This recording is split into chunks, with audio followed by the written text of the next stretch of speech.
Hello everyone, welcome to Inspiration Journal how-to tutorial. And basically what we're going to show you in this class is how to make an inspiration journal from fabric with some paper inside, and the pages are absolutely interchangeable. You can add to this journal, you can change things, and what we're going to do first is show you the things you're going to need, the tools and the products you're going to need to make this album. So first off, you're going to need some fabric.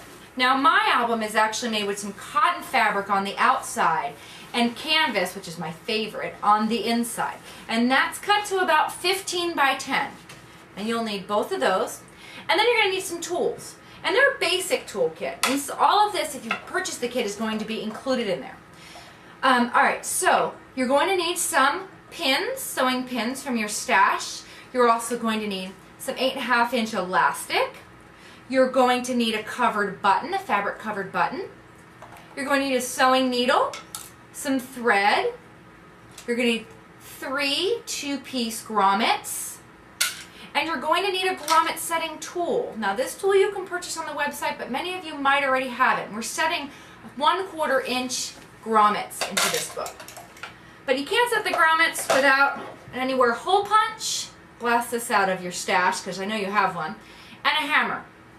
And finally, you're certainly going to need a sewing machine. Now I use a Downey sewing machine, and the reason why I have this one, I purchased this specially for my craft room, is because it is super lightweight. It weighs 9 pounds and I can move it around my craft room at will. And I think it cost around $100, and I think you can get them on sale for even cheaper. So that's basically what we need to start. So if you're ready, I'm ready. Let's get to it.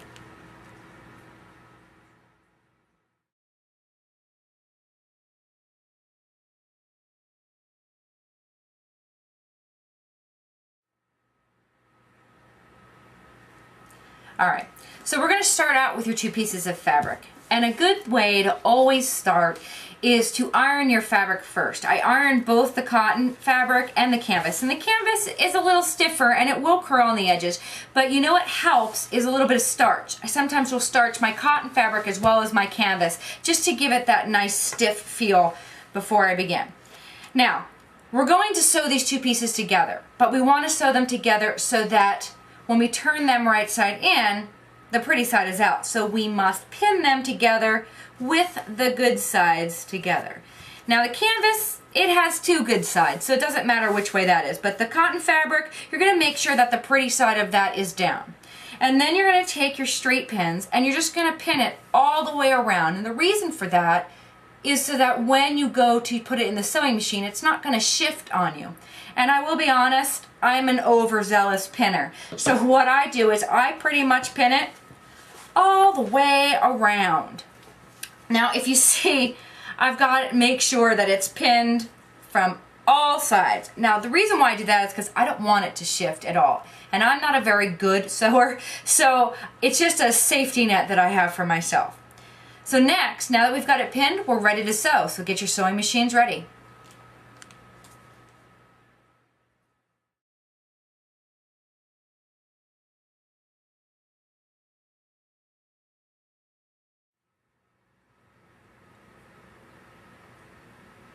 Alright, so we have our pieces pinned together and we're getting ready to sew. But before we go anywhere, I just want to make sure that we remember that our pieces are pinned together right sides together, meaning they're inside out.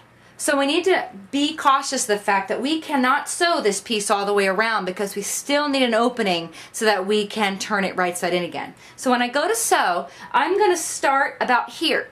And I'm going to sew all the way around the piece until about here. So I'm going to leave the space in between my fingers here unsewn so that I'll be able to take the pins out, reach my hand in, and turn it right side in again. Are you ready? Let's get ready to sew.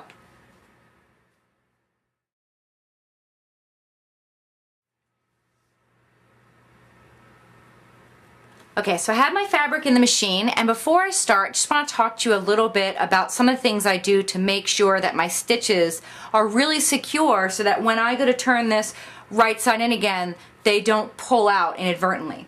So what I do is I start stitching, and every sewing machine is different, so you might need to refer to your manual, but I start stitching forward and then I hit my reverse button, and what that does, it'll go back over my stitches, then I'll go forward again, and that means that in that one opening spot I will have 3 lines of stitches just to make it extra secure. So that said, I'm going to get started.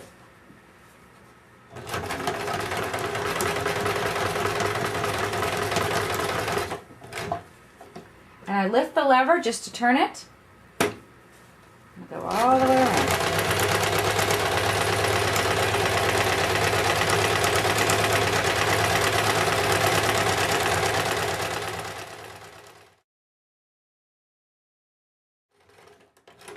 Go backwards, go forward again.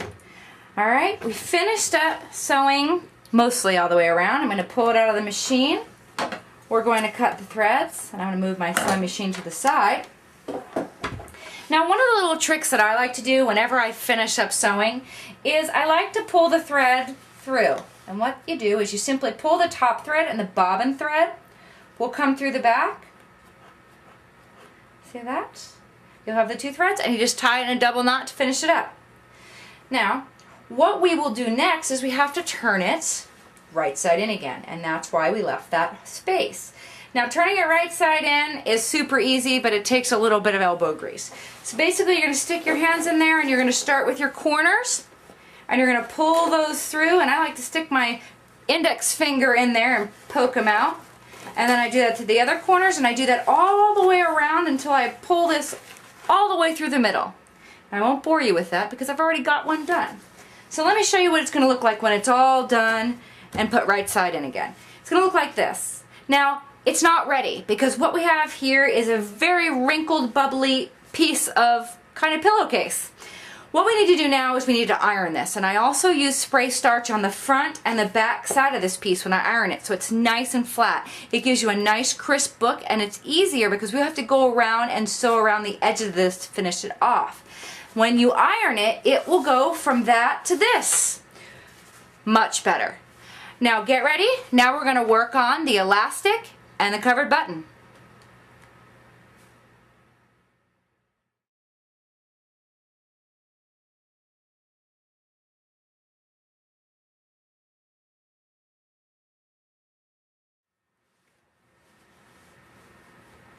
Alright, so now that we've ironed our piece, I even took the extra time to iron the sides in really nice so it makes a nice crisp edge. We're ready to start the button closure, and that actually loops closed with a piece of elastic cording. Now what I do is just loop that in half, and I'll slide that about a ½ inch underneath the edge, kind of centered. Perfection's overrated, so get it somewhere near the center. And then I just take one of my straight pins and I tack it into place. It doesn't have to be all the way through the bottom half of the fabric. It just has to be in there enough to catch it. This way when I bring it to the sewing machine, it's not going to fall out or lose its place. Now the next step is to go to the sewing machine, and what I'm going to do is I'm going to do 2 things. First thing is I'm going to sew the first set of stitches right here, about 2 inches wide, and that's going to secure the bottom piece of the elastic. The second thing is I'm going to sew completely around the entire piece. That's going to be a top stitch, a finishing stitch. That's going to make a nice clean edge, and it's also going to secure the top portion of this elastic in place. So let's get ready to sew.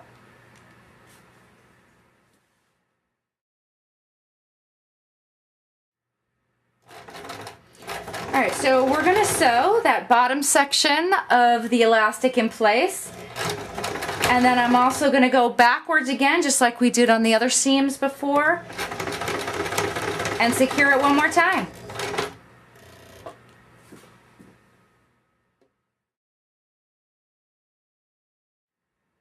When I'm sewing the finishing stitch, I usually like to sew from the back side. This will be the back side of the book, so I usually like to start there, and you're just going to sew all the way around really close to the edge. We're going to get to the pin. Like I said, I pull that out. I can hold it with my finger at this point because it's already sewn in once. And I'm going to sew all the way around really close to that edge.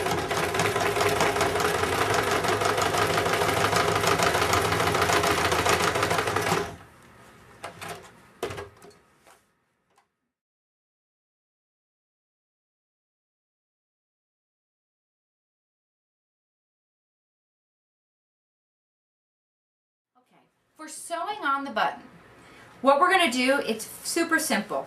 I usually take the elastic and I just say guide-wise where I need to sew the button. And it has a little finished loop underneath there, and that's what you're going to sew directly to the fabric. You'll sew it through the canvas and the fabric. And I just kind of position where I want it. I put a little pressure on it so it makes a mark in the fabric, and I take a pencil and mark in that spot.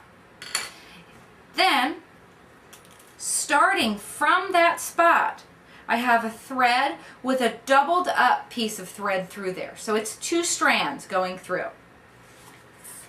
I start sewing through that spot from the top edge. Now why do I want to do that? Well, I don't want to see the knot on the back side, and this button will cover up my knot. So I want to go down through that side, up through the back, and this time I will catch my button, and I'm just going to slide it right through and down again. Now, depending on how long your thread is, you might need to sew a little slow, because if it twists and turns, it won't sew as tight. And you just keep going through about 10 times, but I'm a little obsessive. I kind of want to make sure that button stays on there. And then when you're done, just tie it off. You're going to tie it through the existing threads you've already sewn, and your button will be sewn in place, and your thoughts will be secure.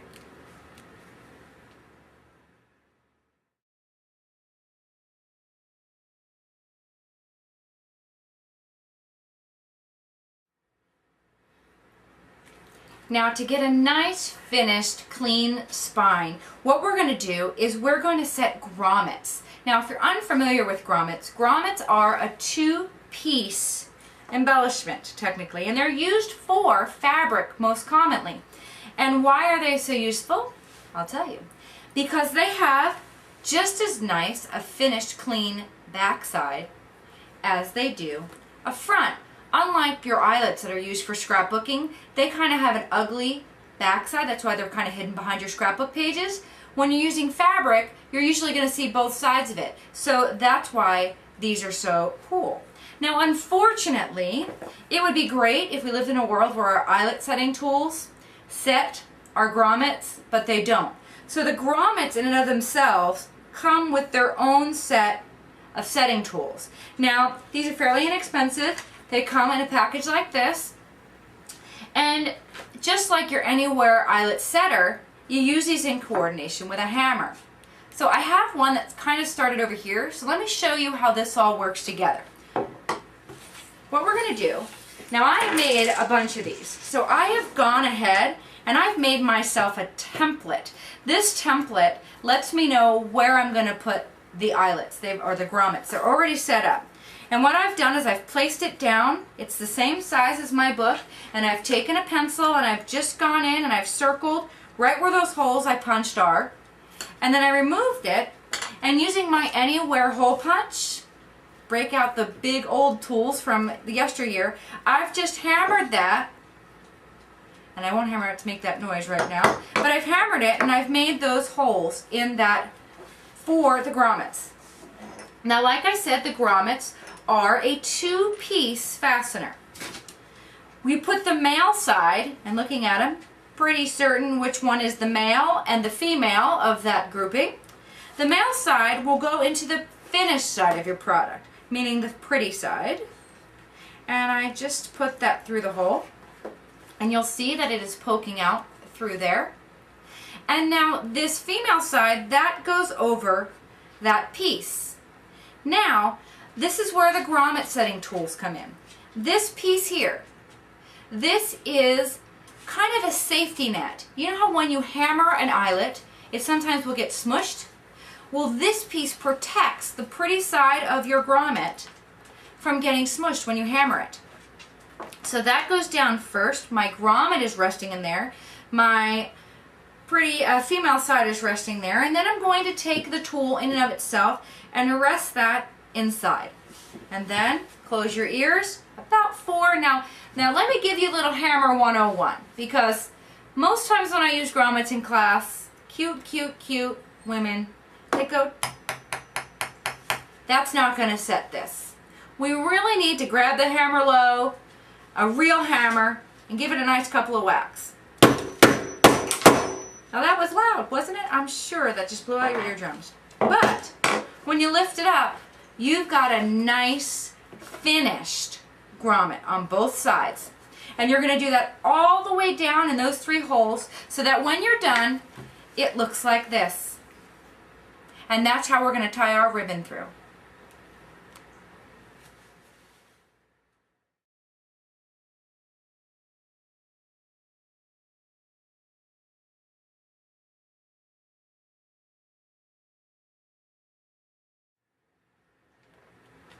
Now the filler pages for your inspiration journal are cut down from 12 by 12 white cardstock. You can use any color cardstock and basically any size smaller than 12 by 9 to fit inside the book.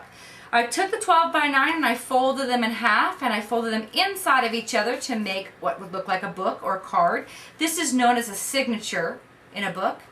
And then I've also taken bits and pieces of office supplies and envelopes and time cards and index cards, and I've folded all of those in between the sections so it would look like this. So here you have file card, then you have a page, and in between there is another folded item, and I've just folded all of those in between so that you have some interesting inspiration jump points when you're working in your book. But we have to bind them in, so we're going to have to punch some holes. And I did this the same way that I punch through the book itself. So what I did with my journal in front of me, I took the book pages, all of them nested inside of each other, and I put them lined up to the holes. I took a pencil, I put a little mark next to each one of those, and then on my cutting mat, I opened them up and I punched through them with the anywhere hole punch and the hammer again. Now again, this takes elbow grease. It's super loud and I'm not going to blow your eardrums out, but basically you're just hammering through there until you have the holes so that they correspond with your book itself.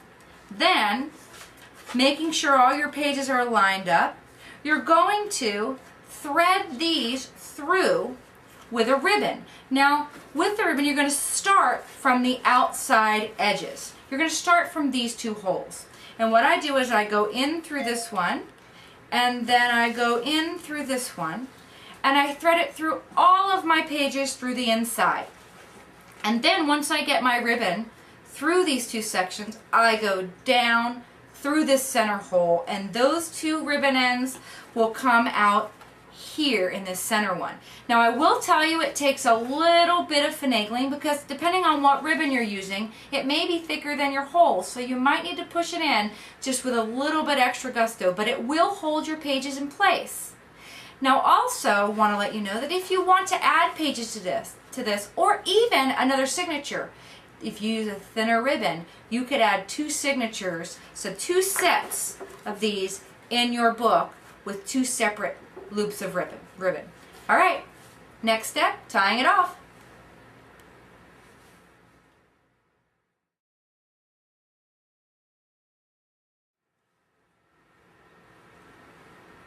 All right, so I have my ribbon in, and this handy little tool made by Making Memories, it's probably just a stylus, but I call it the ribbon pusher, and that helps me kind of get the ribbon through all of the pages in the book when it gets a little snug. Now depending on what size ribbon you're using, I used about a 1/2 inch, 3/4 inch ribbon, but if you use a wider inch ribbon, you're certainly going to need to put a little elbow grease into pushing your ribbon through. So I have it all threaded through. It's through all of the pages, all through the inclusions, and we're coming out the back, and I just need to pull that tight. Now I just want to make sure that I do pull that tight, and I'm usually very conscious of that my ribbon isn't twisted on the spine, and that on the inside it's all moving in the same direction. Okay, I've got that pulled through, pulling that nice and tight, and then I finish it simply by tying a knot. I don't tie a double knot, I don't tie a bow, because at some point I might want to add more pages to my book, and I might even want to add a whole nother section. So if I keep that loose, that lets me untie it and tie it whenever I want.